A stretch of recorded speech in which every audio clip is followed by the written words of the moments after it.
ऐसी वीडियो रोज देखने के लिए आप मेरे वीडियो को लाइक करें, इस पे कमेंट करें और अपने दोस्तों के साथ शेयर करें।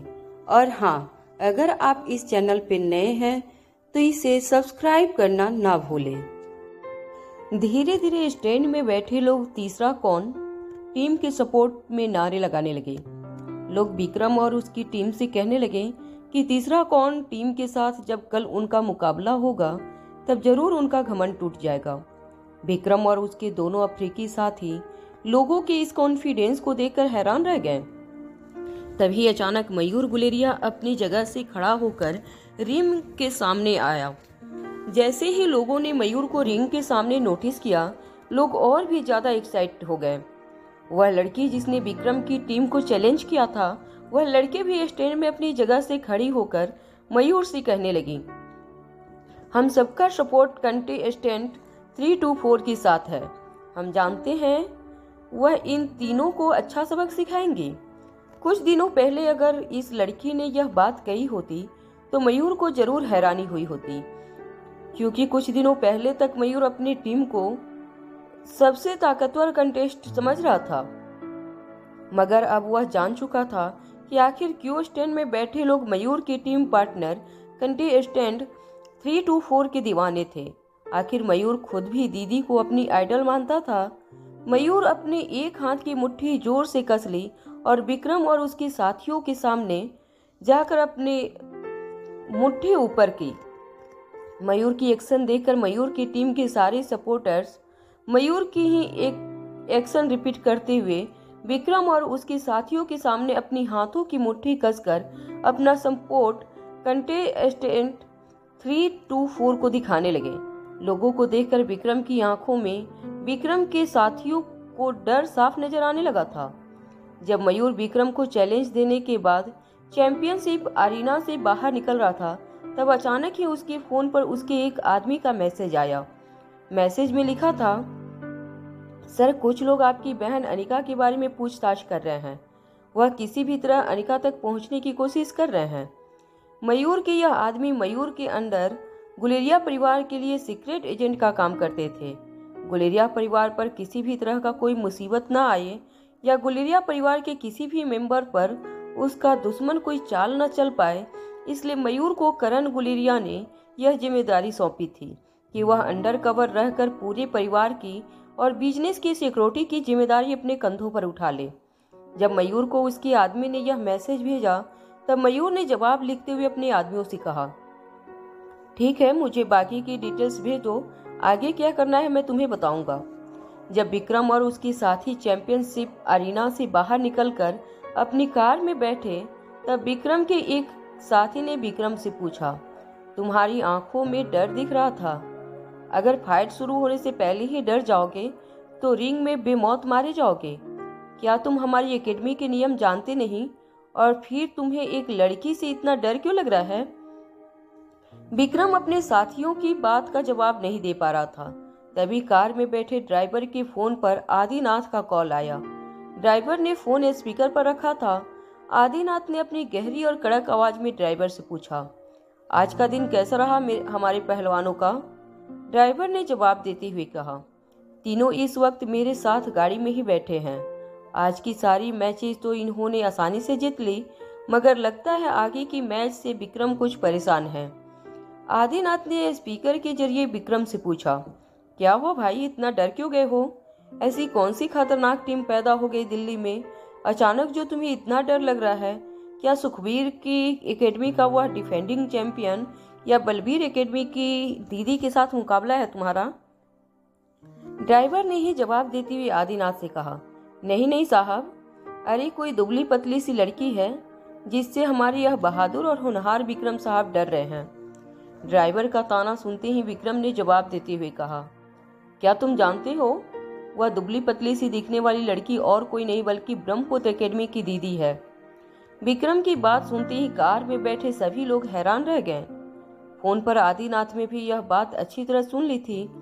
कुछ देर तक खामोश रहने के बाद आदिनाथ ने अपनी गहरी आवाज में विक्रम से पूछा, तो अब क्या सोचा है तुमने?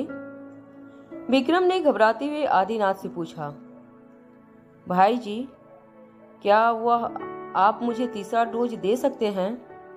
विक्रम की बात सुनते ही आदिनाथ कुछ देर तक खामोश हो गया। कार में बैठे बाकी लोग भी हैरानी से एक दूसरे को देखने लगे।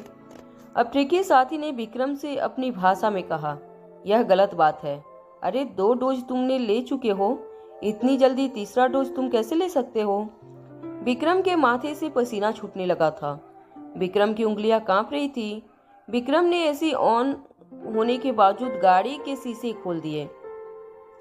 गाड़ी के ग्लव बॉक्स से विक्रम ने एनर्जी ड्रिंक की बोतल निकालकर एक साथ पूरी बोतल पी ली।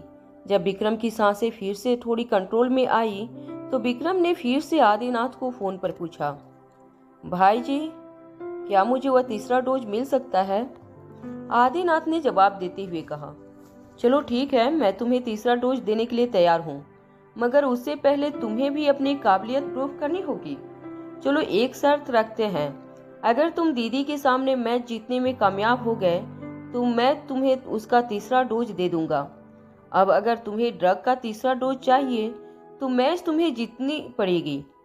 इतना तो तुम कर ही सकते हो विक्रम। आखिर मैंने भी कोई लंगड़े घोड़े पर तो दांव नहीं लगाया। तुम्हारे अंदर काबिलियत देखकर ही मैंने तुम पर दांव लगाया है। आने वाली फाइट तुम्हें किसी भी हालत में जीतनी ही होगी। अरे भाई, ब्रह्मपुत्र एकेडमी की वह दीदी चाहे कितनी भी ताकतवर क्यों न हो, आखिर है तो वह एक औरत ही, और एक औरत के हाथों अगर तुम हार गए तो तीसरा डोज लेने के तुम हकदार नहीं। आदिनाथ की बात सुनकर विक्रम के अफ्रीकी साथी और गाड़ी का ड्राइवर तीनों विक्रम पर हंसने लगे। विक्रम की लाल लाल आंखों से तीनों को हंसते हुए देखा। सुबह के 7 बज चुके थे। अचानक ही अपने बेडरूम में अनिका की आंखें खुल गई। हमेशा ही लेट उठने वाली अनिका इसलिए जाग गई थी क्योंकि रात भर अनिका के दिमाग में सिर्फ एक ही ख्याल बार बार आ रहा था, राजलक्ष्मी को दिए गए सैंपल मैच होंगे या नहीं। शायद नींद में भी अनिका राजलक्ष्मी के मैसेज का इंतजार कर रही थी, और हुआ भी कुछ ऐसा ही। जब अनिका ने बिस्तर के ठीक बगल में रखे हुए टेबल से अपना फोन उठाया तो राजलक्ष्मी ने कुछ ही मिनट पहले अनिका को मैसेज लिखा था। राजलक्ष्मी अच्छी तरह जानती थी कि अनिका सुबह हमेशा देर से जागती थी, इसलिए राजलक्ष्मी ने भी उसे डिस्टर्ब करना सही नहीं समझा, और डीएनए टेस्ट रिपोर्ट आने के बाद राजलक्ष्मी ने अनिका को मैसेज छोड़ दिया। मैसेज में राजलक्ष्मी ने लिखा था, DNA test report are out, I have mailed them to you. यह पढ़ते ही अनिका को राजलक्ष्मी के लिए रिस्पेक्ट और बढ़ गया था। राजलक्ष्मी ने पूरी रात जागकर अनिका ने सौंपा हुआ काम पूरा किया था।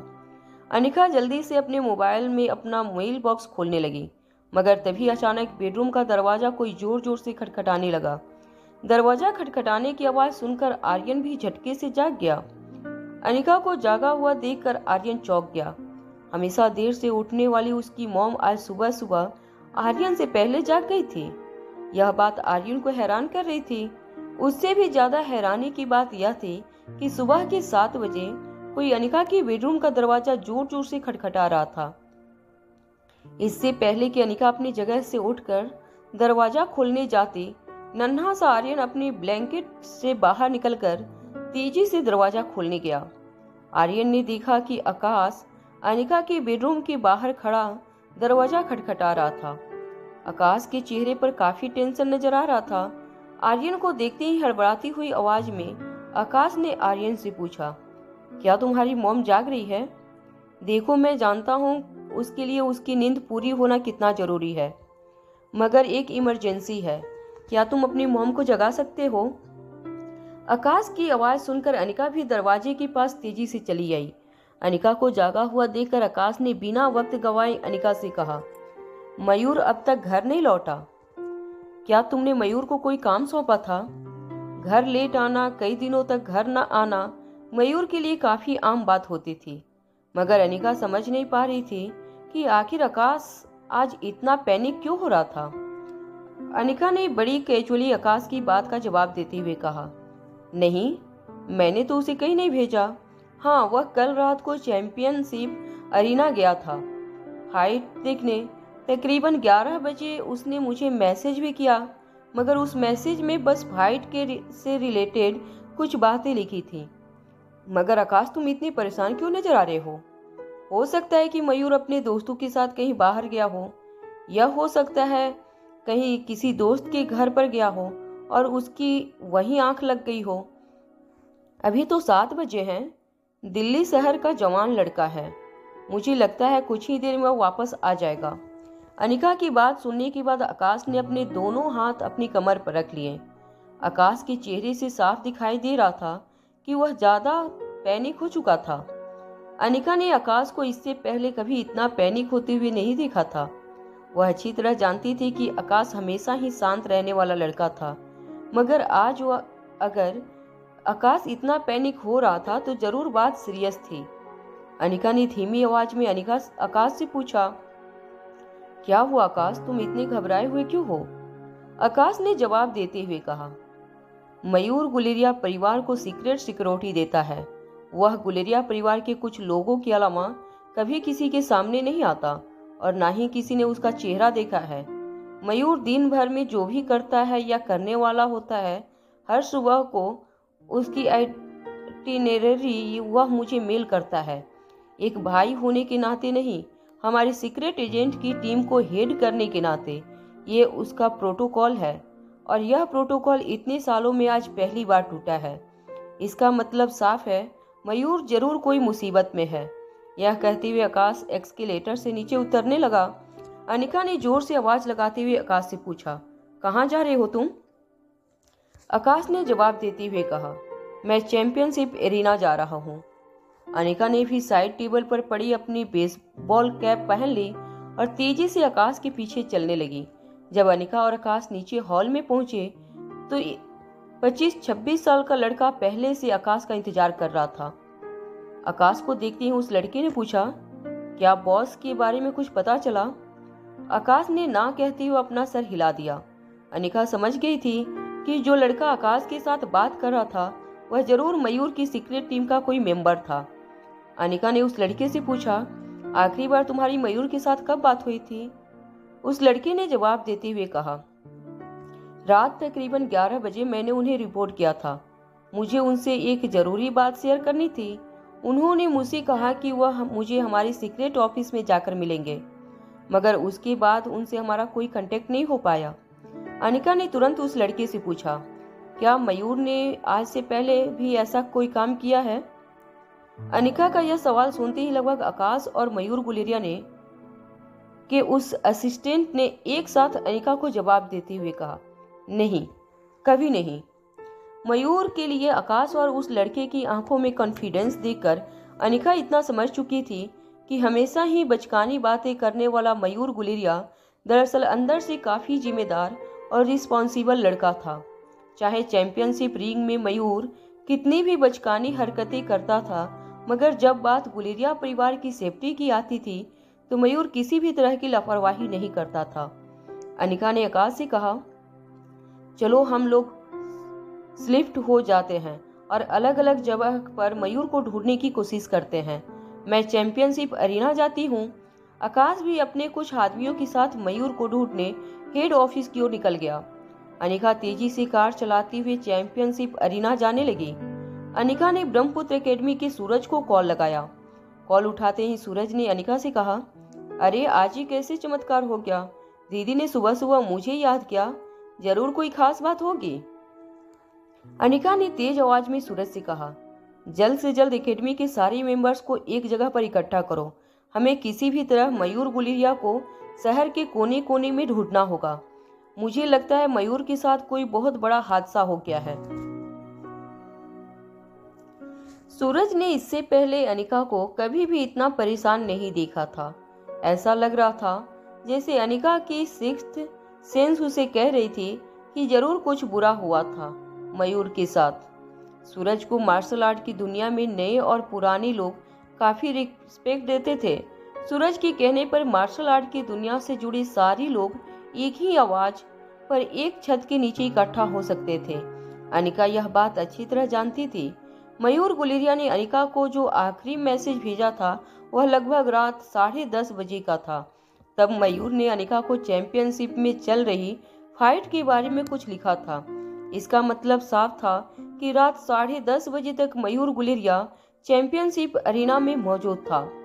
मयूर की आदमियों के मुताबिक 11 बजे के बाद मयूर के साथ कोई कांटेक्ट नहीं बना पा रहे थे। इसका मतलब साफ था कि मयूर चैंपियनशिप अरीना से ही लापता हुआ था। मयूर के लापता होने के पीछे जरूर मार्शल आर्ट से जुड़े किसी इंसान का हाथ हो सकता था। हालांकि गुलेरिया इंडस्ट्रीज का सिक्योरिटी चीफ होने के नाते मयूर गुलेरिया के काफी दुश्मन थे, मगर अनिका की सिक्स्थ सेंस कह रही थी मयूर के लापता होने के पीछे ना हो चैंपियनशिप में हिस्सा लेने वाले किसी कंटेस्टेंट का ही काम था। पिछले कुछ दिनों में मयूर और अनिका की टीम काफी ज्यादा फेमस हुई थी। लोगों का यहाँ तक कहना था कि अगर टीम्स की बात की जाए तो मयूर, अनिका और रोहित की टीम सबसे ज्यादा मजबूत टीम थी इस साल की कंपटीशन में। ऐसे हालात में अपोजिट टीम के लोग मयूर और मयूर की टीम से इनसिक्योर होकर मयूर को चोट पहुंचाने की कोशिश कर सकते थे। अनिका की सिक्स्थ सेंस अनिका से कह रही थी कि उसे मयूर को बहुत जल्द ढूंढना होगा, वरना मयूर किसी बहुत बड़े हादसे का शिकार हो सकता था। मयूर गुलेरिया वैसे तो काफी ताकतवर था, 2-4 लोगों से लड़ना मयूर के लिए बाएं हाथ का काम था, लेकिन अगर मयूर किडनैप हुआ था तो इसका मतलब बिल्कुल साफ था कि मयूर के लापता होने के पीछे जरूर किसी खतरनाक गैंग का हाथ था। अनिका की आंखों के सामने बार बार विक्रम का चेहरा आ रहा था। अनिका ने विक्रम की आंखों में खून सवार देखा था। चैंपियनशिप जीतना सिर्फ विक्रम का जुनून ही नहीं था, बल्कि चैंपियनशिप जीतना शायद विक्रम की जरूरत थी, जिसके लिए वह कुछ भी कर सकता था। अनिका बार बार आकाश और सूरज को कॉल करके यह जानने की कोशिश कर रही थी कि कहीं किसी को मयूर का कोई सुराग मिला हो, मगर हर बार अनिका के हाथों निराश ही लग रही थी। फिर अचानक अनिका को एक बात याद आई। अनिका ने रोहित मारवा को कॉल लगाया। कॉल उठाते ही रोहित ने बड़ी ही सीरियस आवाज में अनिका से पूछा, क्या हुआ Anika? Is there a problem? Rohit अच्छी तरह जानता था कि अगर अनिका ने इतनी सुबह सुबह उसे कॉल किया था तो जरूर वह किसी मुसीबत में थी। अनिका ने जवाब देते हुए कहा, मयूर पिछले कई घंटों से लापता है और मुझे लग रहा है वह किसी बड़े हादसे का शिकार हो गया है। रोहित ने अनिका को शांत करते हुए कहा, देखो तुम फिक्र मत करो, मैं अपने आदमियों से अभी कहता हूँ कि वह शहर का कोना कोना तलाश करें। मुझे यकीन है कि मयूर हमें सही सलामत मिल जाएगा। अनिका ने रोहित की बात सुनते ही रोहित से कहा, मिस्टर मारवा, मैं जानती हूँ कि यह गुलेरिया परिवार का पर्सनल मैटर है, मगर आप। इससे पहले कि अनिका अपनी बात पूरी कर पाती, रोहित ने अनिका से कहा, इस वक्त यह सारी बातें करने का कोई मतलब नहीं है। मैं जल्द से जल्द अपने आदमियों को काम पर लगाता हूँ और मयूर के बारे में कोई भी क्लू मिलते ही मैं आपको इन्फॉर्म कर दूंगा, मगर तुम प्लीज अपने आप को संभालना। यह कहते हुए रोहित मारवा ने फोन डिस्कनेक्ट कर दिया। पिछले कई दिनों से मयूर चैंपियनशिप के दौरान रोहित को नीचा दिखाने के लिए उसे काफी बार टंट और कमेंट्स करता रहता था। यहाँ तक कि मयूर को रोहित अनिका के लिए एक सूटेबल पार्टनर भी नहीं लगता था। हालांकि मयूर यह नहीं जानता था कि मास्क के पीछे जिस इंसान का चेहरा था वह रोहित मारवा का था।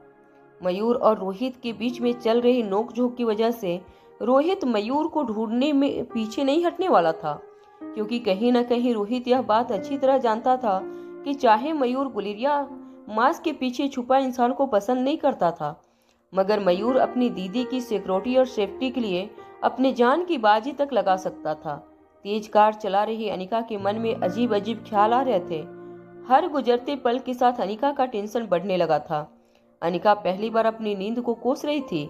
अगर रात को अनिका मयूर की बुलाने पर उसके साथ चैंपियनशिप की मैच देखने गई होती तो शायद मयूर के साथ यह सब कुछ ना हुआ होता, मगर पूरे दिन अमेजमेंट पार्क में बिताने के बाद अनिका को काफी थकावट महसूस हो रही थी और इसीलिए अनिका घर लौटने के बाद काफी सुस्त महसूस कर रही थी। किसी भी तरह अनिका रात को जल्द से जल्द सोना चाहती थी और इसीलिए अनिका ने मयूर को अकेले ही चैंपियनशिप अरीना भेज दिया था। यह सारी बातें सोच सोचकर अनिका बार बार अपना एक हाथ स्टीयरिंग व्हील पर मार रही थी। अनिका के दिमाग में बस एक ही नाम बार बार आ रहा था, विक्रम। अनिका को पता नहीं क्यों मगर ऐसा लग रहा था कि मयूर के लापता होने के पीछे जरूर विक्रम और उसके साथियों का हाथ था। अनिका ने मन ही मन सोच लिया था कि अगर विक्रम और उसके साथियों ने मिलकर मयूर के साथ कुछ गलत किया तो वह विक्रम और उसकी पूरी की पूरी फाइटर क्लब एकेडमी को बर्बाद कर देगी। आधे घंटे के बाद अनिका को रोहित का फोन आया। फोन बजते ही अनिका ने कॉल रिसीव करते हुए रोहित से पूछा, क्या हुआ, मयूर के बारे में कुछ पता चला? कुछ सेकंड के लिए रोहित फोन पर खामोश रहा। उसके बाद दबी हुई आवाज में रोहित ने अनिका से कहा, हाँ, हमें मयूर मिल गया है। रोहित की आवाज में नरमी देखकर अनिका के दिल की धड़कन तेज हो गई। अनिका ने अपनी कार साइड में रुकते हुए रोहित से पूछा, क्या हुआ है उसे? वह जिंदा तो है ना? रोहित ने अनिका को फोन पर जो कुछ भी कहा, उसके बाद अनिका ने हाईवे पर तेजी से यू टर्न लेते हुए अपनी कार को wrong way life care hospital की तरफ ले जाना शुरू किया। अनिका, जो हमेशा ही ट्रैफिक रूल्स का पालन करने में सबसे आगे रहती थी, उसने ना तो कोई ट्रैफिक लाइट देखी और ना ही कोई ट्रैफिक रूल देखा। अनिका किसी भी तरह जल्द से जल्द लाइफ केयर हॉस्पिटल पहुंचना चाहती थी। जब अनिका लाइफ केयर हॉस्पिटल की इमरजेंसी वार्ड में पहुंची, तब उसने देखा मयूर गुलेरिया एक स्ट्रेचर पर ऑपरेटिंग रूम से बाहर लेटा था। जब अनिका ने मयूर के शरीर पर नजर डाली तो अनिका की सांसें धीरे धीरे थमने लगी। मयूर गुलेरिया के पूरे शरीर पर गहरे जख्मों के निशान नजर आ रहे थे।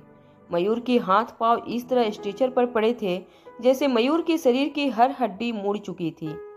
मयूर 23-24 साल का लड़का था। मयूर गुलेरिया परिवार के लिए सीक्रेट सिक्योरिटी का संभालता था। ज्यादा लोग मयूर के चेहरे से वाकिफ नहीं थे। मयूर को देखकर ऐसा लग रहा था जैसे कोई टीनेजर शराब के नशे में धुत होकर अपनी कार का एक्सीडेंट किसी बड़े ट्रक से कर बैठा था। मयूर की आंखें बंद थी और मयूर के सर से लगातार खून बहने की वजह से सारा खून उसकी आंखों के आसपास जम चुका था। मयूर की ऐसी हालत देखकर अनिका का दिल बैठ गया था। एक डॉक्टर होने के नाते अनिका ने कई ऐसे क्रिटिकल ऑपरेशन किए थे जिसमें पेशेंट के शरीर की हालत काफी दिल दहला देने वाली होती थी, मगर इस वक्त अनिका की आंखों के सामने जो पेशेंट एक जिंदा लाश की तरह स्ट्रेचर पर पड़ा था, वह उसका छोटा भाई था। अनिका ने अपने पूरे करियर में इतना क्रिटिकल केस कभी नहीं देखा था। आसपास खड़े नर्स और वार्ड बॉय आपस में बात कर रहे थे। एक वार्डमैन ने मयूर को देखते हुए कहा, देखो, देखने से तो किसी पैसे वाले खानदान का नौजवान लगता है, दिखने में भी काफी हैंडसम है, मगर आजकल के नौजवानों के सर पर पता नहीं कौन सा नशा सवार रहता है। लगता है नशे में धुत होकर किसी बुलडोजर के नीचे अपने शरीर को फेंक दिया था। शरीर का एक भी अंग सलामत बचा नहीं है। मुझे नहीं लगता किसी भी तरह से इस पेशेंट को बचाया जा सकता है। लोगों की बात सुनकर अनिका के दिल पर लगी चोट और गहरी होने लगी। मयूर के स्ट्रेचर पर अपने दोनों हाथ रखकर अनिका ने अपनी दोनों आंखें बंद कर ली। अनिका के दिल के दर्द ने अब गुस्से का रूप ले लिया था। रोहित मारवा ने अनिका के पास आकर उसके कंधे पर हाथ रखा। रोहित किसी तरह अनिका का दुख बांटना चाहता था। तभी रोहित ने देखा अनिका ने धीरे से अपनी आंखें खोली और अपने अंदर छुपे गुस्से को एक लावे की तरह बाहर निकालती हुई पूछने लगी, किसने किया है? यह मुझे बताओ, किसने किया है यह? रोहित जानता था गुलेरिया परिवार और मारवा परिवार पर इतनी आसानी से दिल्ली शहर में कोई हाथ नहीं डाल सकता था। यह काम आदिनाथ और उसके आदमियों का था, मगर रोहित के पास इसका कोई प्रूफ नहीं था। इसलिए अनिका की पीठ थपथपाते हुए रोहित ने अनिका से कहा, देखो, मेरे आदमी अभी पता लगाने की कोशिश कर रहे हैं, मगर अभी हमारे पास कोई सबूत नहीं है। मेरे ख्याल से फिलहाल हमें गुस्सा थूक कर मयूर के इलाज पर ध्यान देना चाहिए। रोहित की इस बात पर दबी हुई आवाज में अनिका ने कहा, इलाज जिंदा लोगों का किया जाता है, इस शरीर में सिर्फ सांसें चल रही है, जान तो कब की निकल चुकी है। अनिका को इस तरह टूटता हुआ देखकर रोहित ने अपने दोनों हाथों से अनिका को कंधों से पकड़ लिया। लाइफ केयर हॉस्पिटल के डॉक्टर मयूर गुलेरिया के ऑपरेशन की तैयारी कर रहे थे, मगर किसी डॉक्टर को यह समझ नहीं आ रहा था कि आखिर इलाज किस तरह और कहां से शुरू किया जाए। तभी वहां दौड़ता हुआ आकाश मयूर गुलेरिया के स्ट्रेचर के पास आया। मयूर को ऐसी हालत में देखते ही आकाश ने अपनी आंखें बंद कर ली। मयूर न सिर्फ गुलेरिया इंडस्ट्रीज के लिए काफी ईमानदार और वफादार शख्स रहा था, बल्कि सभी भाइयों में अगर आकाश के कोई सबसे करीब था तो वह मयूर गुलेरिया था। जब आकाश ने अपनी आंखें खोली तो आकाश की आंखों से आंसू निकलने लगे। आकाश ने सामने खड़ी अनिका की ओर देखकर पूछा, क्या यह जिंदा है? अनिका बिना किसी रिएक्शन के बस स्ट्रेचर पर पड़े मयूर गुलेरिया को देखती रही। कुछ देर खामोश रहने के बाद अनिका ने आकाश से कहा, बस सांसें चल रही है। यह सुनते ही आकाश के चेहरे पर एक उम्मीद दिखाई देने लगी। आकाश अनिका के पास आया और अनिका से कहने लगा, अगर सांसें चल रही है इसका मतलब मेरा भाई जिंदा है और मेरे पास दुनिया की सबसे बेहतरीन सर्जन इस वक्त इस छत के नीचे मौजूद है जो मेरे भाई को बचा सकती है। आकाश की बात सुनकर अनिका मायूस होकर आकाश को देखने लगी। जिंदगी में यह पहली बार हुआ था कि खुद डॉक्टर अमृता को अपने आप पर भरोसा नहीं था कि सामने लेटे पेशेंट को वह मौत के मुंह से खींचकर बाहर निकाल सकती है। अनिका के चेहरे पर मायूसी देखकर आकाश ने अनिका से कहा, देखो अनिका, अगर इस दुनिया में कोई मेरे भाई को बचा सकता है तो वह सिर्फ तुम हो। अगर तुम हिम्मत हार जाओगी तो मेरे भाई का क्या होगा? मैं जानता हूँ वह इतनी आसानी से गिव अप नहीं करेगा। उसे मौका दो अनिका, वह तुम्हारा साथ जरूर देगा। मैं उसे जानता हूँ, वह इस वक्त लड़ रहा है, उसे तुम्हारे साथ की जरूरत है। मैं जानता हूँ वह इस वक्त हमसे मदद मांग रहा है, हम अपने हाथ पीछे नहीं खींच सकते। आकाश की इस बात ने अनिका के ऊपर जादू की तरह असर किया था। अनिका ने अपनी आंखों से आंसू पोंछते हुए सामने खड़ी डॉक्टरों की टीम से कहा, इस ऑपरेशन को मैं लीड करूंगी। मेरे असिस्टेंट को फौरन यहाँ बुलाया जाए। पास खड़ा वार्ड बॉय तुरंत मयूर का स्ट्रेचर धकेलते हुए ऑपरेटिंग रूम के अंदर ले गया। अनिका और बाकी सारे डॉक्टर्स भी एक एक करके अंदर चले गए।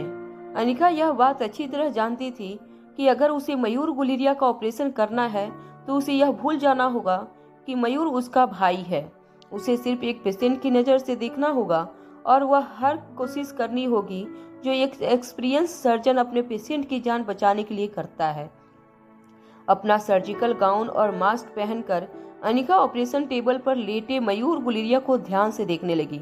ऐसा लग रहा था कि किसी ने मयूर के शरीर की हर हड्डी तोड़ दी थी, जिसकी वजह से मयूर के शरीर के अंदर काफी खून जम चुका था। मयूर की फेफड़ों में जो खून जम चुका था उसे सबसे पहले बाहर निकालना जरूरी था ताकि मयूर की सांसें ले सके। तभी राजलक्ष्मी दौड़ती हुई ऑपरेशन रूम में आई। ऑपरेटिंग टेबल पर पड़े मयूर को देखकर राजलक्ष्मी चौंक गई। ऑपरेटिंग टेबल पर पड़े मयूर गुलेरिया की हालत काफी नाजुक थी, मगर उसका चेहरा देखती ही राजलक्ष्मी इतना समझ चुकी थी कि टेबल पर पड़ा इंसान वही लड़का था जो पिछली रात उसे गुलेरिया मेंशन के बाहर मिला था। राजलक्ष्मी उसे देखते ही यह सोचने लगी कि आखिर उस लड़के की इतनी बुरी हालत हुई कैसे थी। मगर जब राजलक्ष्मी ने ऑपरेटिंग रूम में अर्जेंसी देखी तब उसे इस बात का ख्याल हुआ कि इस वक्त अगर उसे इस पेशेंट की मदद करनी है तो सारे ख्यालों को अपने दिल और दिमाग से निकालना होगा। राजलक्ष्मी ने ऑपरेटिंग टेबल के पास खड़ी अनिका के पास आई। राजलक्ष्मी ने अनिका से कहा, डॉक्टर अमृता, मुझे लगता है कि पेशेंट किसी भी वक्त कोलैप्स हो सकता है। हार्टबीट तेजी से गिर रही है, लगता है काफी खून पहले ही बह चुका है। Acute injuries on the body, ऐसा लग रहा है जैसे पेशेंट किसी ट्रक के नीचे आ गया था। राजलक्ष्मी की बातों से अनिका के दिल पर काफी चोट महसूस हो रही थी। अनिका जानती थी कि किसी ने मयूर को 3rd डिग्री टॉर्चर दिया था। अक्सर दो देशों के बीच में हुई वॉर में कैप्चर हुए सोल्जर्स को दुश्मन देश की आर्मी और इंटेलिजेंस वाले इस तरह की 3rd डिग्री ट्रीटमेंट देते थे ताकि वह उन सोल्जर्स के जरिए उनके देश के खुफिया राज जान पाए। पेशेंट की रिपोर्ट्स एग्जामिन करने के बाद राजलक्ष्मी ने अनिका से कहा, मुझे लगता है यह डॉक्टर अमृता के पूरे कैरियर का सबसे मुश्किल केस रहेगा। पेशेंट के लंग्स में खून जमा हो रहा है और अगर हमने फेफड़े से खून बाहर निकालने के लिए ऑपरेशन शुरू किया तो हो सकता है टूटी हुई हड्डियां दिल के आर पार हो जाए। It is too risky to operate him right now. तभी अनिका ने सख्त आवाज में ऑपरेशन थिएटर में मौजूद सभी लोगों से कहा, सभी लोग पहले यह इंश्योर करेंगे कि पेशेंट को ब्लड सप्लाई में कमी ना हो। हॉस्पिटल के ब्लड बैंक से कांटेक्ट करो और पेशेंट के ब्लड ग्रुप की सप्लाई तुरंत करवाओ। राजलक्ष्मी, तुम पेशेंट को कार्डियोटॉनिक ड्रग देना शुरू करो। याद रहे ड्रग की क्वांटिटी काफी कम रहे। वरना पेशेंट का ब्लड लॉस ज़्यादा तेजी से होने लगेगा। कार्डियोटॉनिक ड्रग एक ऐसा ड्रग था जिसका आविष्कार खुद डॉक्टर अमृता यानी कि अनिका ने किया था। राजलक्ष्मी हमेशा ही किसी भी सर्जरी के दरमियान यह ड्रग अपने पास रखती थी, मगर आज तक किसी भी ऑपरेशन में इस ड्रग का इस्तेमाल नहीं किया गया था। अनिका की ऑर्डर्स मिलते ही राजलक्ष्मी ने अपनी पर्स से कार्डियोटॉनिक ड्रग निकाला और पेशेंट में लगे ड्रिप के जरिए कार्डियोटॉनिक ड्रग पेशेंट के शरीर में इंजेक्ट करना शुरू कर दिया। कुछ ही सेकेंड में ड्रग ने अपना असर दिखाया। मयूर गुलेरिया की हार्टबीट फिर से नॉर्मल होने लगी। जैसे ही मयूर की हार्टबीट कंट्रोल में आई, अनिका ने ऑपरेटिंग रूम में खड़े स्टाफ से कहा, मैं इसी वक्त पेशेंट के टूटे हुए ज्वाइंट्स पर सर्जरी शुरू करने जा रही हूँ। सारी ऑर्थोपेडिक टीम मेरे साथ रहें। अनिका ने एक के बाद एक मयूर की हर टूटी हुई सर्जरी शुरू कर दिया।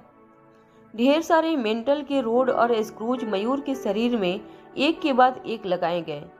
जब भी मयूर की हार्टबीट गिरना शुरू होती, कार्डियोटॉनिक का इस्तेमाल किया जाता। एक के बाद एक सारी हड्डियों पर अनिका ने सर्जरी पूरी की। जब अनिका लगातार मयूर के शरीर पर सर्जरी कर रही थी, तब लगातार मयूर के शरीर से ब्लड लॉस हो रहा था। लगातार हो रहे ब्लड लॉस की वजह से यह खतरा बना हुआ था कि कभी भी मयूर के दिमाग का संपर्क उसके शरीर के साथ टूट सकता था। अगर मयूर के दिमाग में खून का सर्कुलेशन रुक जाता तो मयूर का दिमाग डेथ हो सकता था। इसलिए अनिका ने डॉक्टर्स को साफ इंस्ट्रक्शन दिए थे कि किसी भी कीमत पर मयूर के शरीर में ब्लड की सप्लाई रुकनी नहीं चाहिए। ऑपरेशन 11 घंटों तक बिना रुकते चला। तभी राजलक्ष्मी का इस बात पर ध्यान गया कि 11 घंटों के अंदर मयूर के शरीर में कम से कम 2 बार पूरा खून बदला जा चुका था। 11 घंटों के बाद मयूर की सर्जरी पूरी हुई, मगर उसकी जान पर अब भी खतरा बना हुआ था। अनिका ने डॉक्टरों को इंस्ट्रक्शन दी कि मयूर को स्पेशल आईसीयू वार्ड में शिफ्ट किया जाए और आने वाले कुछ दिनों तक लगातार मयूर की मॉनिटरिंग की जाए। स्टाफ को इंस्ट्रक्शन देने के बाद अनिका ऑपरेटिंग थिएटर से बाहर निकली। आकाश और रोहित दौड़कर अनिका के पास आए। अनिका कॉरिडोर में पड़ी एक बेंच के ऊपर जाकर बैठ गई। अपने दोनों हाथ सीट पर रखकर अनिका गर्दन झुकाकर कुछ देर यूं ही बैठी रही। अनिका समझ नहीं पा रही थी कि वह किस तरह अपनी सांसों पर दोबारा अपना कंट्रोल पाए। रोहित ने अनिका के सामने सैंडविच रखी। रोहित जानता था कि लगातार 11 घंटों तक ऑपरेशन करने के बाद खुद अनिका के शरीर में काफी कमजोरी आ गई होगी।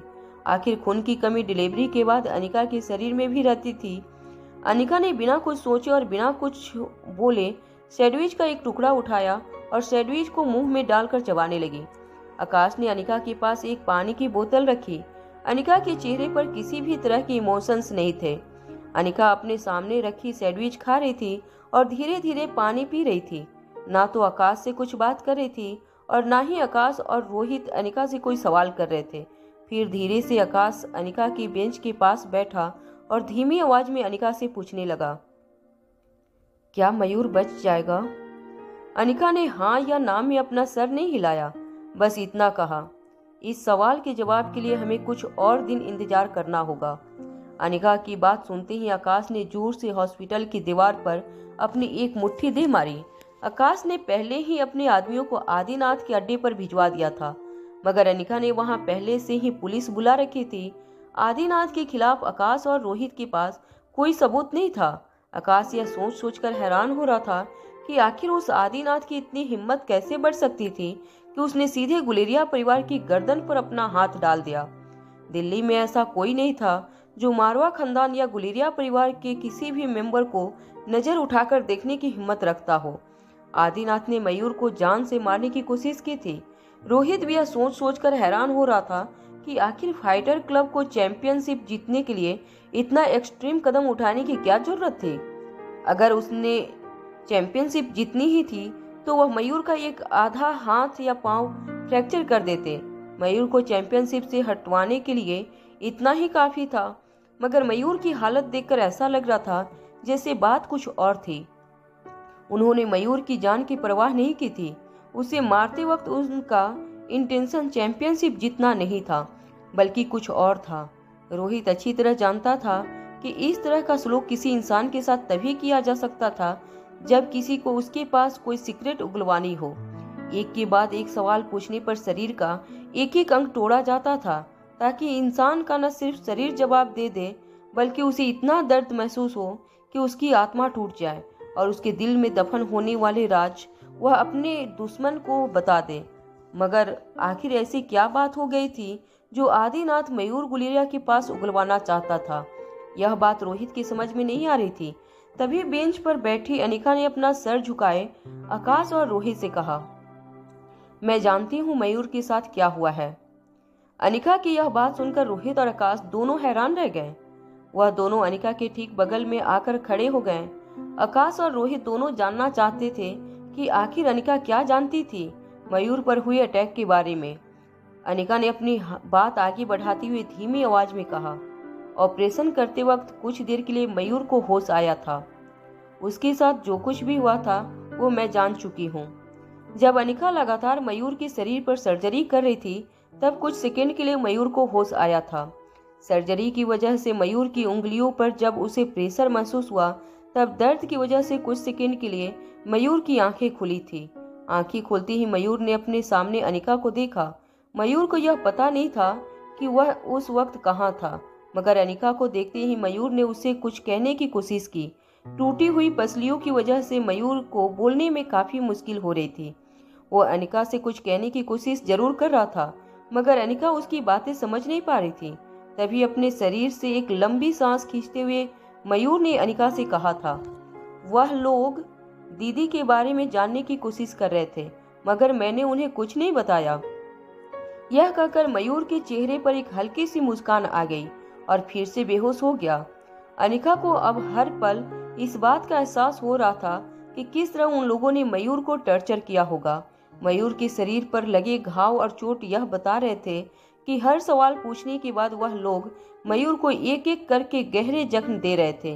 मगर अपनी बहन को बचाने के लिए मयूर ने अपने आप पर लग रही चोटों की परवाह नहीं की और चुपचाप दर्द सहता रहा।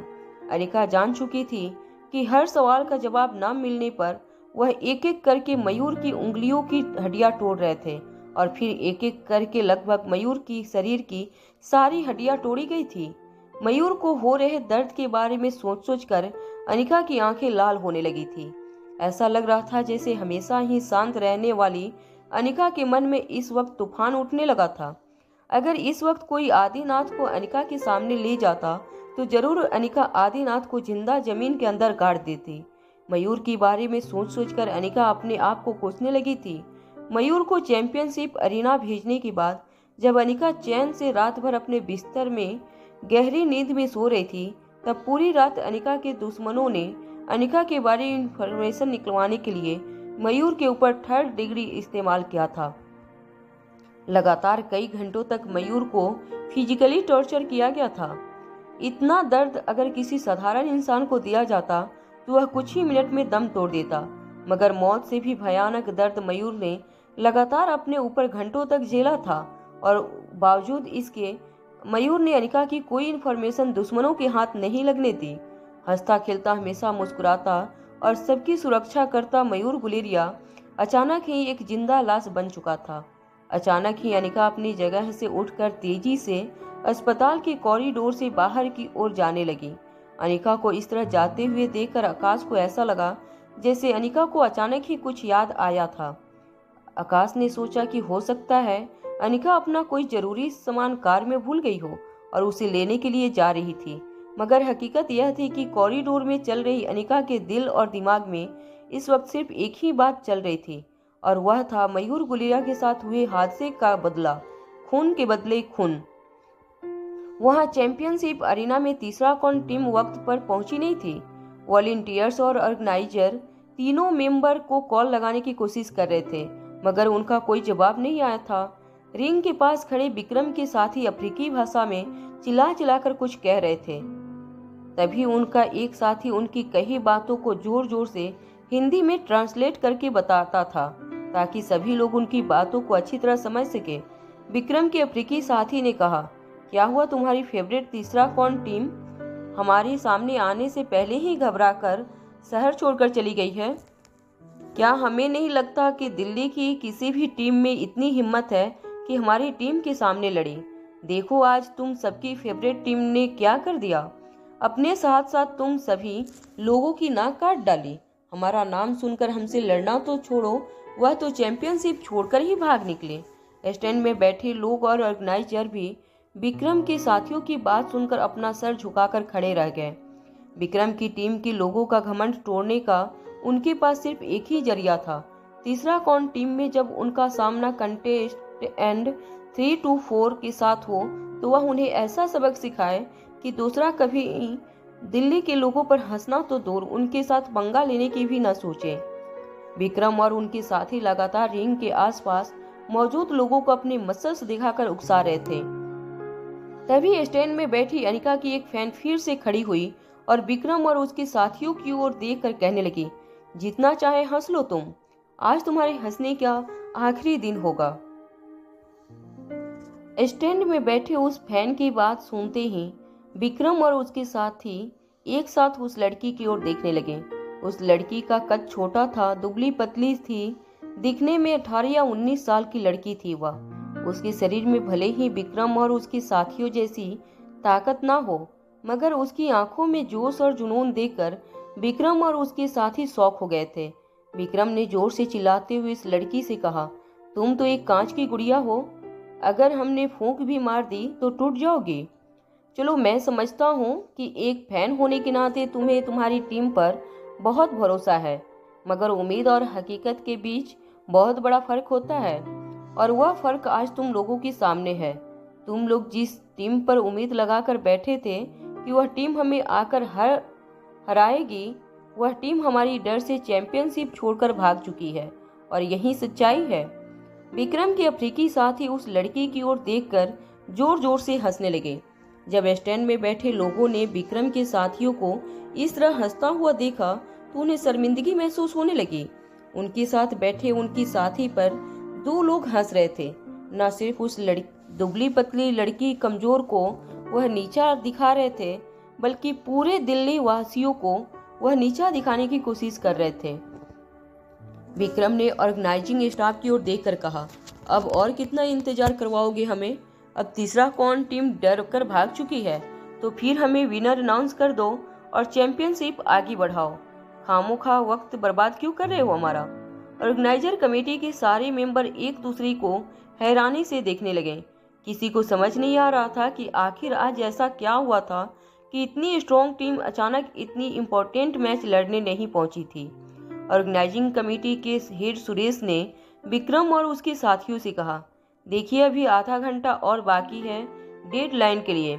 अभी रात के 10:30 बजे हैं। अगर तीसरा कौन टीम 11 बजे तक नहीं पहुंची तो रूल के मुताबिक तुम्हारी टीम को विनर अनाउंस कर दिया जाएगा, मगर तब तक हमें उनके लिए वेट करना होगा।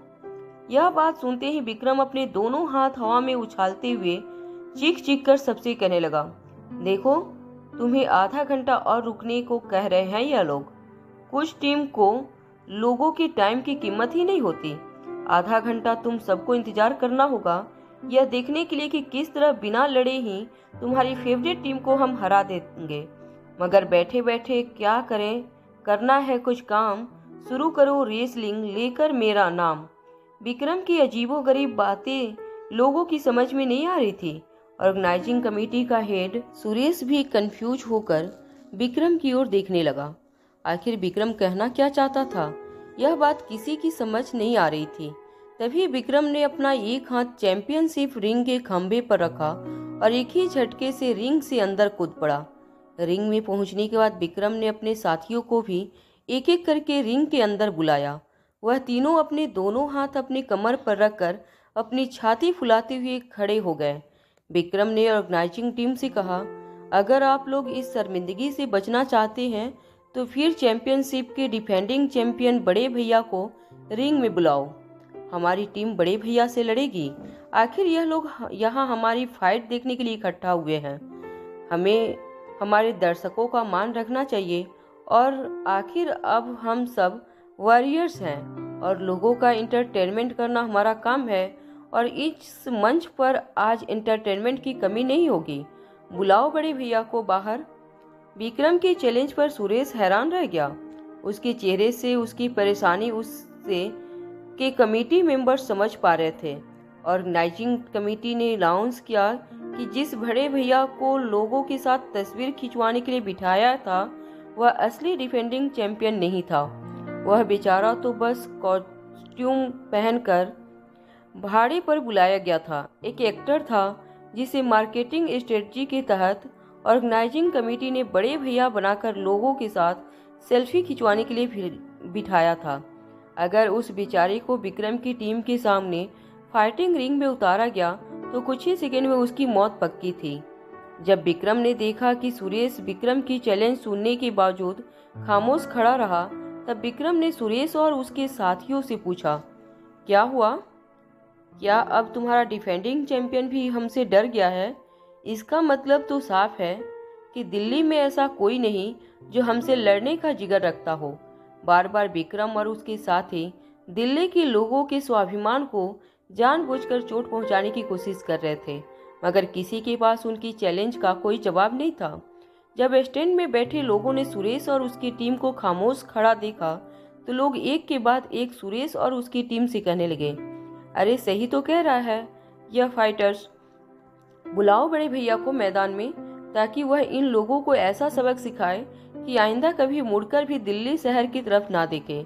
स्टैंड में बैठे बाकी दर्शक भी इस बात का समर्थन करते हुए ऑर्गेनाइजिंग टीम से कहने लगे, सही बात है यह, बिल्कुल बुलाओ बड़े भैया को बाहर ताकि वह इनसे अच्छा सबक सिखाए। विक्रम अच्छी तरह जानता था कि अब वह और उसके दोनों साथी मिलकर इतने ताकतवर बन चुके थे कि डिफेंडिंग चैंपियन को वह तीनों मिलकर हरा सकते थे। विक्रम डिफेंडिंग चैंपियन की ताकत भी जानता था, मगर अब उसे अपने आप पर और अपने साथियों पर इतना कॉन्फिडेंस था कि वह तीनों मिलकर अकेले डिफेंडिंग चैंपियन को रिंग में हरा सकते थे। लोगों के बढ़ते हुए शोर को देखकर सुरेश ने अपने दोनों हाथ हवा में उछालकर लोगों को शांत करते हुए कहा, देखो आज दरअसल बड़े भैया नहीं लड़ सकते क्योंकि हमने उन्हें पहले से इन्फॉर्म नहीं किया था और इसलिए वह आज जल्दी ही चैंपियनशिप हॉल से निकल चुके हैं। सुरेश की बात सुनते ही कुछ वॉलंटियर्स ने लाउंज में बैठे बड़े भैया के डुप्लीकेट को पीछे के रास्ते से बाहर निकलवा दिया। सुरेश ने अपनी बात आगे बढ़ाते हुए कहा, अगर मैं उन्हें वापस भी बुलाता हूँ तो दिल्ली के ट्रैफिक में उन्हें वापस आते हुए बहुत लेट हो जाएगा और रूल बुक के हिसाब से 11 बजे हमें किसी भी तरह इस चैंपियनशिप को खत्म करना है। सुरेश का यह जवाब सुनते ही स्टैंड में बैठी अनिका की फैन ने कहा, अगर ऐसी बात है तो ब्रह्मपुत्र एकेडमी की दीदी को इनसे लड़ने के लिए रिंग में उतारो। मुझे यकीन है कि इन तीनों घमंडियों का सर दीदी अकेले ही अपने पांव के नीचे कुचल देगी। उस लड़की की मांग सुनकर फिर से स्टैंड में बैठे सारे लोग उस लड़की के सपोर्ट में दीदी को रिंग में विक्रम की टीम के साथ मुकाबले की मांग करने लगी। लैला और ब्रह्मपुत्र एकेडमी से आए लैला की बाकी साथी इस चैलेंज को देखकर परेशान हो गए। वह सब जानते थे कि लैला की फाइटिंग स्किल अभी इतनी स्ट्रांग नहीं थी कि वह विक्रम की टीम का मुकाबला कर पाए। विक्रम और उसके साथी लैला की ओर देखकर उसे रिंग में उतरने के लिए चैलेंज करने लगे।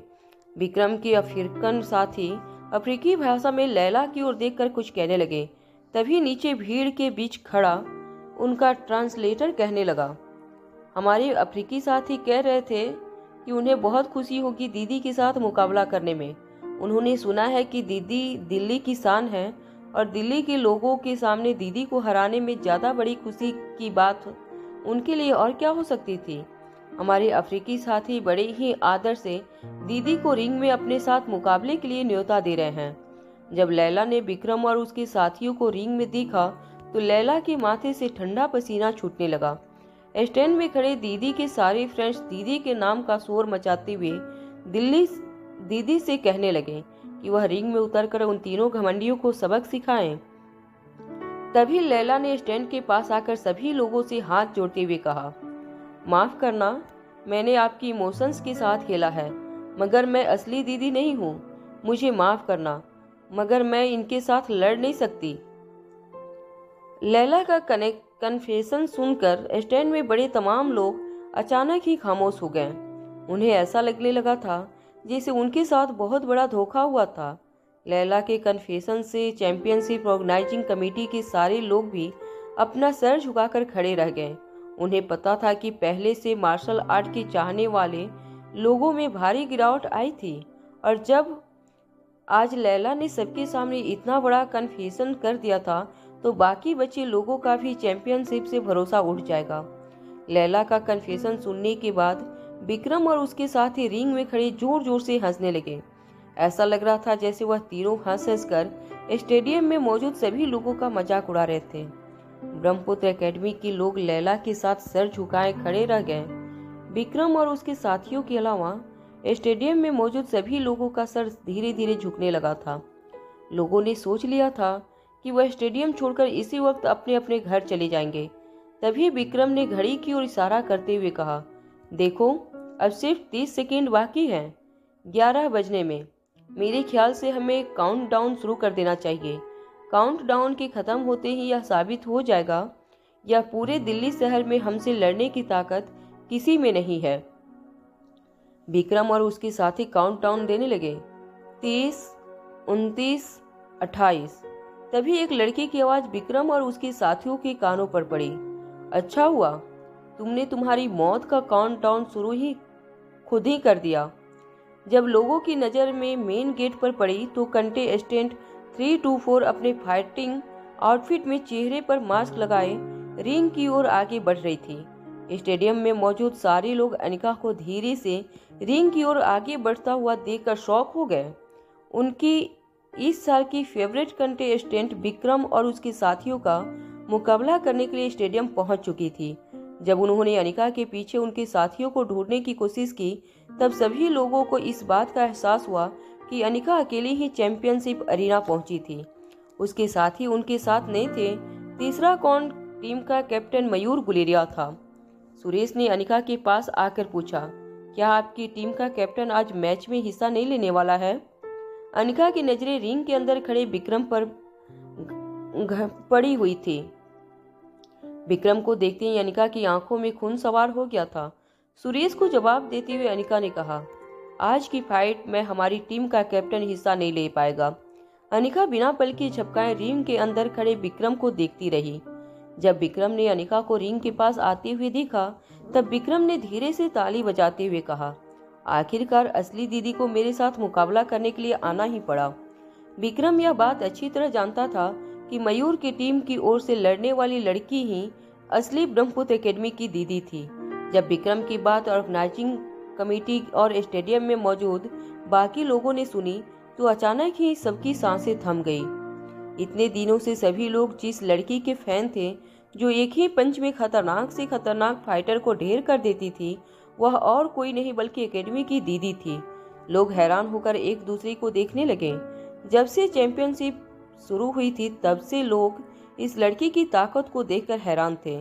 दुबली पतली सी देखने वाली लड़की किस तरह खतरनाक फाइटर्स को एक ही पंच में ढेर कर देती थी, यह बात लोगों को काफी सरप्राइजिंग लगती थी। मगर आज उनके मन में चल रहे सारे सवालों का जवाब उन्हें मिल गया था। ऐसा कारनामा अगर कोई कर सकता था तो वह सिर्फ ब्रह्मपुत्र एकेडमी की दीदी थी। देखते ही देखते पूरे स्टेडियम में लोग दीदी के नाम के नारे लगाने लगे। लोगों के दिलों में अब उम्मीद जागी थी कि जरूर दीदी विक्रम और उसके साथियों का घमंड सबके सामने तोड़कर रख देगी। मगर साथ ही लोगों को इस बात की चिंता थी कि विक्रम और उसके ताकतवर साथी टीम बनाकर अकेली दीदी के साथ लड़ने वाले थे।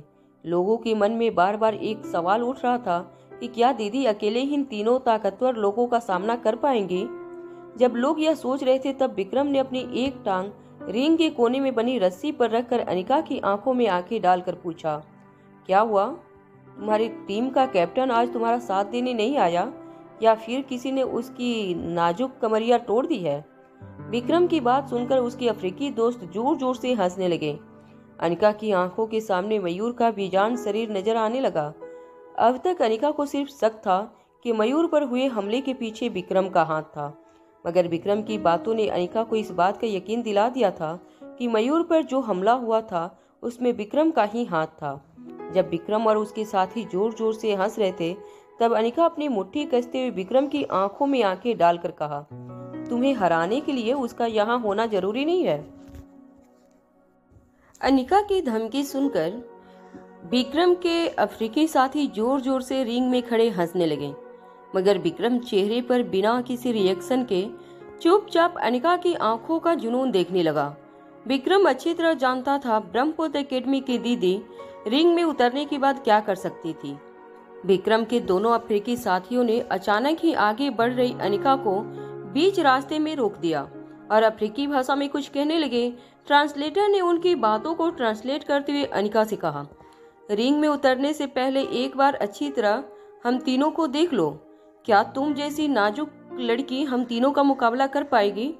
वैसे तो तुम जैसी नाजुक लड़की के साथ प्यार किया जाना चाहिए, मगर एक बात याद रखना, अगर तुम्हारे खिलाफ लड़ने के लिए रिंग में उतरी तो हम भूल जाएंगे कि तुम एक लड़की हो। कुछ ही सेकंड में हमारे कदमों के नीचे कुचल दी जाओगी। भले ही स्टैंड में बैठे सभी लोग अब यह बात जान चुके थे कि उनकी फेवरेट कंटेस्टेंट 324 की ब्रह्मपुत्र एकेडमी की दीदी थी, मगर अफ्रीकी फाइटर्स का शरीर देखकर लोगों को भी दीदी की जिक्र होने लगी थी। उन्हें अफ्रीकी फाइटर्स की बात सच लग रही थी। कहाँ अनिका का दुबला पतला शरीर और कहाँ 7 फुट के यह अफ्रीकी पहलवान, एक एक का वजन कम से कम 200 किलो आसानी से पार हो जाता होगा। दोनों अफ्रीकी फाइटर जब जोर से रिंग में अपना एक पांव पटकने लगे तो ऐसा लग रहा था जैसे चैंपियनशिप अरीना में अचानक ही भूकंप आ गया था। तभी लोगों की नजर मेन एंट्री से अंदर आ रहे कंटेस्टेंट 324 पपड़ी रोहित ने अपनी फाइटिंग आउटफिट पहन रखी थी और मुंह पर मास्क पहन रखा था। लोग यह देखकर हैरान थे कि आज रोहित के हाथ में उसकी बच्ची नहीं थी। लोगों ने इससे पहले रोहित को कभी भी किसी फाइट में एक्टिव पार्टिसिपेशन करते हुए नहीं देखा था। ज्यादातर फाइट्स अनिका और मयूर गुलेरिया ही लड़ा करते थे। रोहित अनिका के ठीक पीछे आकर खड़ा हो गया। अनिका की नजरें रिंग में खड़े विक्रम पर गड़ी हुई थी। रोहित की ओर देखते हुए विक्रम ने कहा, अच्छा तो तुम आए हो अपने पार्टनर का साथ देने, मगर बच्चू तुम दिखने में एक सीधे साधे भोले भाले इंसान लगते हो, फैमिली वाले हो। मेरी सलाह मानो, अपने इस पार्टनर को यहाँ से ले कर चले जाओ, वरना दोनों बेमौत मारे जाओगे। विक्रम की बात सुनने के बाद भी रोहित ने उसकी कमेंट्स का कोई जवाब नहीं दिया। रोहित धीरे से अनिका के ठीक बगल में आकर खड़ा हो गया। अनिका का ध्यान पूरी तरह से विक्रम पर बना हुआ था। अनिका को इस वक्त दुनिया में और किसी चीज की परवाह नहीं थी। उसे बस किसी तरह मयूर गुलेरिया का बदला लेना था और अनिका जानती थी कि वह अकेले ही विक्रम और उसके दोनों साथियों से लड़ने के काबिल थी। रोहित को अपनी फेवरेट कंटेस्टेंट 324 के साथ खड़ा हुआ देखकर स्टैंड में बैठे लोगों को इस कपल के लिए काफी फिक्र होने लगी। लोगों को लगा कि रोहित रिंग में उतरने के बाद अनिका की कोई खास मदद नहीं कर पाएगा और हो सकता है विक्रम की खतरनाक टीम दोनों को बुरी तरह पीट पीट कर हरा दे। आखिर स्टेडियम में बैठे सभी लोग यह जानते थे कि कंटेस्टेंट 324 और कंटेस्टेंट 325 एक ही फैमिली थे, जिनकी एक छोटी सी प्यारी सी बच्ची थी और आज इतने खूंखार फाइटर्स के सामने वह लोग इन्हें रिंग में उतरने नहीं देना चाहते थे। लोग यह बात अच्छी तरह जानते थे कि भले ही कंटेस्टेंट 324 एकेडमी की दीदी थी, मगर तीन ताकतवर और खतरनाक फाइटर्स के सामने दीदी की स्किल्स भी कुछ ही देर में जवाब दे जाती। हाँ, इस फाइट में बात कुछ और हो जाती, मगर दीदी के साथ मिलकर डिफेंडिंग चैंपियन और सुखवीर सर के एकेडमी के बड़े भैया मिलकर इन तीनों खूंखार फाइटर्स का मुकाबला करते। तभी सुरेश की नजर रोहित के बैंड पर पड़ी। रोहित ने आज अपने हाथों में जो बैंड पहना था, रोहित ने अपनी ओरिजिनल कंटेस्टेंट आईडी नंबर पहन रखा था। रोहित का ओरिजिनल कंटेस्टेंट आईडी नंबर था 001। आईडी देखकर कमेटी मेंबर समझ गए थे कि मास्क के पीछे छुपा फाइटर और कोई नहीं बल्कि उसकी चैंपियनशिप का डिफेंडिंग चैंपियन था। धीरे धीरे यह बात स्टैंड में बैठे सभी दर्शकों के बीच में फैलने लगी। जैसे ही लोगों को यह पता चला कि एकेडमी की दीदी की बगल में जो इंसान खड़ा था वह चैंपियनशिप का डिफेंडिंग चैंपियन था, अचानक ही काफी देर से खामोश लोगों के अंदर धीरे धीरे एक्साइटमेंट बढ़ने लगी। लोगों को अब इस बात पर विश्वास था कि इस चैंपियनशिप में उनका फेवरेट कपल जरूर इस खूंखार खतरनाक फाइटर्स को सबक सिखाने में कामयाब हो जाएगा। लोग बड़े भैया और दीदी के नाम से उन्हें चीयर करते हुए नारे लगाने लगे। अनिका के सर पर खून सवार था। जब लोगों ने रोहित को बड़े भैया कहकर बुलाना शुरू किया, तब अनिका को एहसास हुआ कि चैंपियनशिप का डिफेंडिंग चैंपियन और सुखबीर सर की एकेडमी का बड़े भैया जिस इंसान को कहा जाता था, वह और कोई नहीं बल्कि उनके बच्चों का बाप और उसका टीम पार्टनर रोहित मारवा था। अनिका रोहित की ओर शौक होकर देखने लगी। रोहित ने अनिका का हाथ पकड़ते हुए कहा, तुम्हारा बदला पूरा करने में मैं तुम्हारा साथ दूंगा। रोहित और अनिका को हाथ पकड़े हुए देखकर लोग जोर जोर से चिल्लाकर दोनों को सपोर्ट करने लगे। स्टेडियम में बैठे हुए शोर को देखकर विक्रम और उसके साथी एक दूसरे को देखने लगे।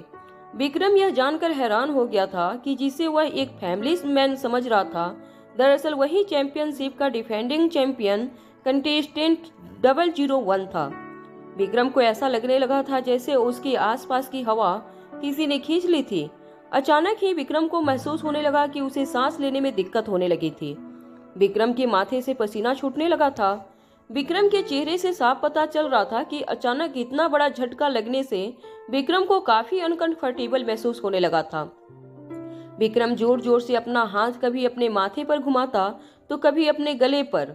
ऐसा लग रहा था जैसे विक्रम के शरीर को किसी एडिक्शन की आदत थी और अब उसके शरीर को उस ड्रग की जरूरत थी जिसकी एडिक्शन विक्रम को लगी थी।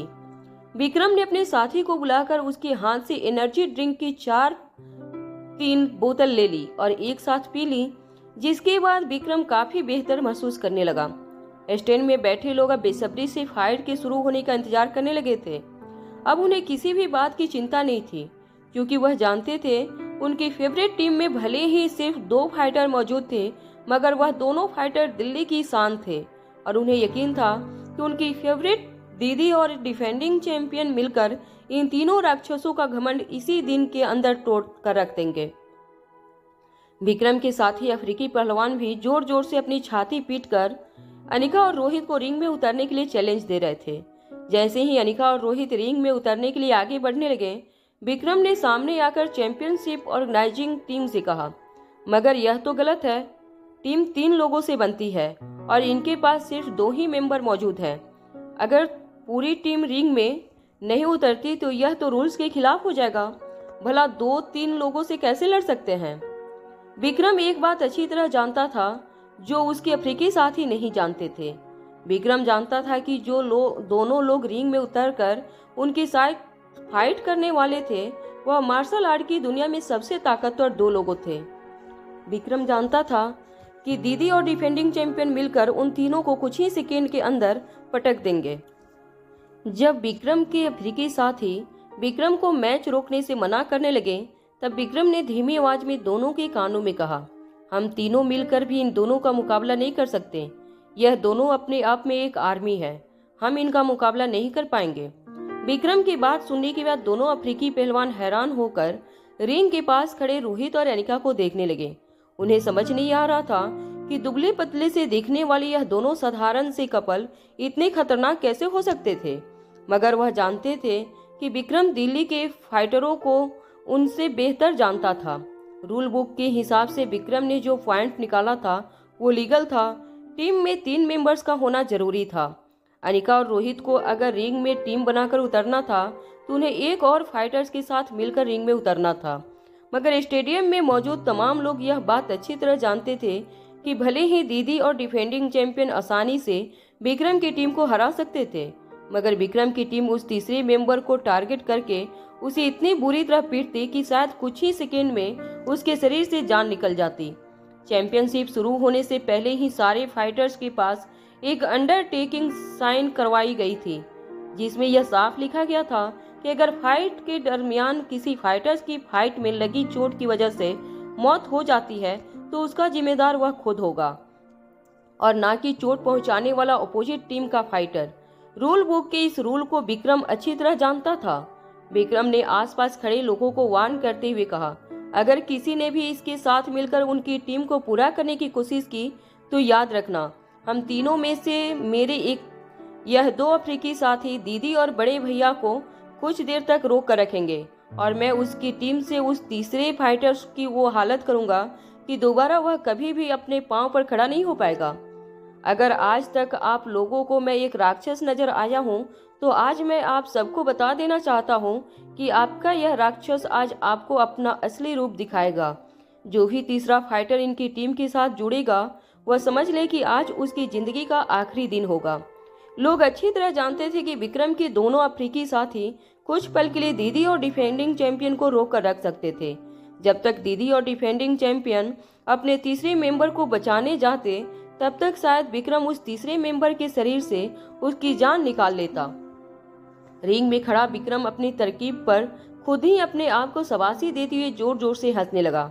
अनिका ने अपने दांत कचकचाते हुए विक्रम के सामने देखकर कहा, कुछ ही मिनटों में तुम्हारे यह दांत फाइटिंग रिंग के हर कोने में बिखरे नजर आएंगे। रोहित अनिका का गुस्सा अच्छी तरह जानता था। वह जानता था कि अनिका किसी भी कीमत पर विक्रम और उसके साथियों से बदला लेना चाहती थी। रोहित ने अनिका को समझाते हुए कहा, देखो इस वक्त ठंडे दिमाग से काम लो। यह मैच उन्हें बिना लड़े ही जीत जाने दो। हम इस मैच से पीछे हट जाएंगे, मगर मेरा यकीन मानो कि हम मयूर का बदला जरूर लेकर रहेंगे इनसे। अनिका अच्छी तरह जानती थी कि रोहित मारवा के कनेक्शन काफी स्ट्रॉन्ग थे। विक्रम और उनके साथी चाहकर भी कहीं नहीं छुप सकते थे। रोहित कहीं से भी उन्हें ढूंढ निकालता। इस वक्त टीम में तीसरे मेंबर को जोड़ना अनिका को नामुमकिन लग रहा था। मगर तभी अचानक लैला ने सामने आकर कहा, दीदी मैं आपके साथ लड़ने के लिए तैयार हूँ। आज मेरा वजनदार शरीर आपके और ब्रह्मपुत्र एकेडमी के काम आएगा।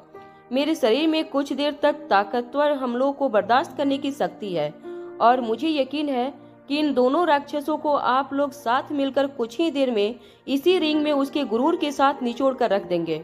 उसके बाद आप दोनों आकर मुझे बचा लेना। मैं अपनी सांसें तब तक रोक कर रखूंगी। लैला की बात सुनकर आसपास खड़े बाकी ब्रह्मपुत्र एकेडमी के मेंबर्स और सुखवीर सर के एकेडमी के मेंबर्स के अंदर भी जोश आ गया।